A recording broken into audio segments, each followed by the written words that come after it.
So বন্ধুরা কেমন আছেন আপনারা? আশা করছি প্রত্যেকে অনেক অনেক ভালো আছেন। তা আলহামদুলিল্লাহ আমিও ভালো আছি। সৈনিক মিডিয়া চ্যানেলের পক্ষ থেকে বরাবর মতো আমি সুমন তালুকদার আবার চলে এসেছি আপনাদের সাথে। তো বন্ধুরা আজকে দেখতে পাচ্ছেন যে একটি ধান ক্ষেত, যে এই যে ক্ষেতগুলো দেখতে পাচ্ছেন, এই ক্ষেতগুলো সম্পর্কে আমি আজকে আপনাদেরকে কিছু বলবো। যে এই যে দেখতে পাচ্ছেন ক্ষেতের সাইডে দেখতে পাচ্ছেন এই যে ক্ষেতের সাইডে দেখতে পাচ্ছেন অসংখ্য গাছ রয়েছে, আর এই যে এই জায়গায় দেখতে পাচ্ছেন অসংখ্য ক্ষেত রয়েছে। তো এই জায়গায় কিন্তু কৃষক ভাইয়েরা কাজ করতেছে এই ক্ষেতের মাধ্যমে। এই যে দেখতে পাচ্ছেন এই ভাইয়েরা কিন্তু এই জায়গায় দেখেন কাজ করতেছে।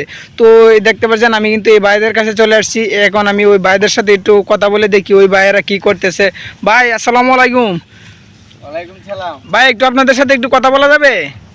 ভাই কাজ করতেছি তো। ভাই একটু যদি 5 মিনিট যদি একটু আমাদের সাথে একটু কথা বলতেন, দর্শক বন্ধুদেরকে কিছু বলতেন যে ভাই এই যে আপনারা এই যে ক্ষেতের মধ্যে এগুলা কি করতেছেন, এগুলা রুচি দিতেছে আর কি। কি রুচি দিতেছেন? এটা কি বলেন আপনারা? কি দিতেছেন?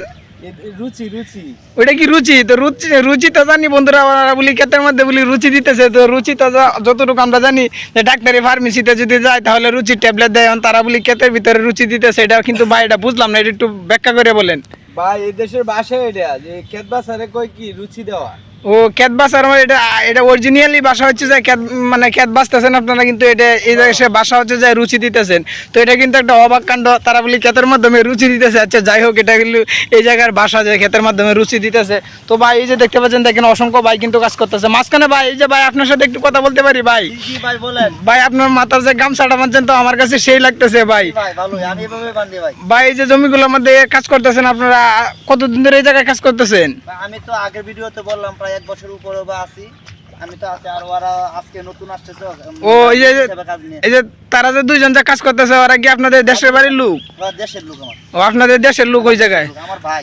ওই যে ওরা হচ্ছে যে আপনার ভাই। আর এই যে এই জায়গায় কাজ করতেছেন, এই কাজগুলা কি আপনি নিজস্ব করছেন নাকি অন্য কারো আন্ডারে কাজ করতেছেন? ওইগুলো আমি নিজস্ব লাগাইছি। ওইগুলো আপনি নিজস্ব ব্যক্তিগত। তো বন্ধুরা দেখতে পাচ্ছেন উনি কিন্তু এই জায়গায় একটা পরিবারের সাথে কিন্তু অ্যাডজাস্ট আছে, কিন্তু এই জায়গায় থাকার পরবর্তীতে কিন্তু এই যে জমিগুলা দেখতেছেন, এই জমিগুলা উনি মানে পাখাপাখি ওই কাজগুলো আমি করি। ও তাই উনি ব্যক্তিগত কাজ কিন্তু এই যে দেখতে পাচ্ছেন, এই ব্যক্তিগত কাজগুলো কিন্তু উনি করতে পারতেছে। দেখেন একটা পরিবারে অ্যাডজাস্ট হয়ে রয়েছে, কিন্তু অ্যাডজাস্ট থাকার পরবর্তীতে কিন্তু এই জমিগুলো যে দেখতে পাচ্ছেন, এই জমিগুলো কিন্তু ইনি নিজস্বভাবে নিজে ব্যক্তিগতভাবে কিন্তু করছে। তো ভাই দেখতে পাচ্ছেন অনেক পরিশ্রম করার পরবর্তীতেও কিন্তু দেখেন উনি কাজের ফাঁকে ফাঁকে কিন্তু এই কাজগুলো কিন্তু করতে পারতেছে। তো এই ভাইয়ের দেখতে পাচ্ছেন, দেখেন অসংখ্য ক্ষেত কিন্তু এই ভাইয়ের কিন্তু রয়েছে।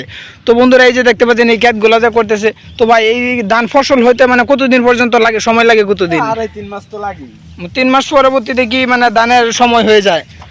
তো এই যে ভাই আপনাদের এই যে আপনি এই কাজগুলো করতেছেন, যখন যত টাকা আপনারা পরিশ্রম মানে এই যে কামলা দিয়ে আপনারা কাজ করান, এই কাজগুলো করানোর পরবর্তীতে কি আপনি যে মানে কতটুকু লাভবান হইতে পারেন? আরে ওনে তো কামলা দিয়ে কাজ করলে তো লাভ স্বাভাবিক, মানে কম না। ওই যে পরবর্তীতে যে আপনারা যে ক্ষেত যেগুলা যে ক্ষেত ধান কাটেন, ওই ধান কি দিয়ে কাটেন? আপনার কি হাত দিয়ে কাটেন নাকি মেশিন দিয়ে কাটেন? মেশিন, আমরা এই জায়গায় মেশিন চলে না। ও অন্য জায়গায় মেশিন আছে, কিন্তু এই জায়গায় হাত দিয়ে কাটে। তো ভাই এটা কিন্তু একটা দুঃখের বিষয়, সব জায়গায় কিন্তু বাংলাদেশের সব জায়গায় কিন্তু মেশিন চলে আসছে, আপনাদের এই জায়গায় যে মেশিন আসছে না, এটার জন্য কিছু সরকাররা কিছু বলতে পারবেন যে আপনাদের জন্য যাতে আপনাদের একটা মেশিন যাতে সরকারিভাবে দেয় নাকি? আপনারা একটু কিছু বলেন না। এরকম বললে এই জায়গায় পোষাইতো না, এই জায়গায় মেশিন আইনে পোষাইতো না। জায়গা অল্প অল্প চিপা চাপা জায়গা, মানে ওই যে চিপা চাপা জায়গা দেখে আপনারা ভাবতেন যে মেশিন যদি আপনারা ব্যক্তিগতভাবে আনেন তাহলে এটা মানে আপনারা পোষাইতে পারবেন না। এখন যদি সরকারিভাবে যদি আপনাদেরকে মেশিন দেওয়া হয় তাহলে আপনারা কি মনে করেন? সরকারি ভাবে কি এটা এরকম তো না যে সরকারে দিলে তো কাটতে হইব না। এরকম ভাবে মনে করেন আপনাদের এই গ্রামের ভিতরে সরকারিভাবে কোনো লোন নিয়ে এরকম ভাবে কি কোনো আনার মতো কোনো ব্যবস্থা নেই? মানে আনার মতো এটা জায়গা তো সবার মানে বেশি করে না, এই অল্প অল্প জায়গা, কেউ আর এরকম ভাবে আনতে চায় না। তো ভাই দেখতে পাচ্ছেন আপনারা, তারা কিন্তু এইরকম ভাবে তাদের এই জায়গায় কিন্তু মেশিন নেই, খুব কষ্ট করে কিন্তু তারা এই ধানগুলা কিন্তু কাটতেছে।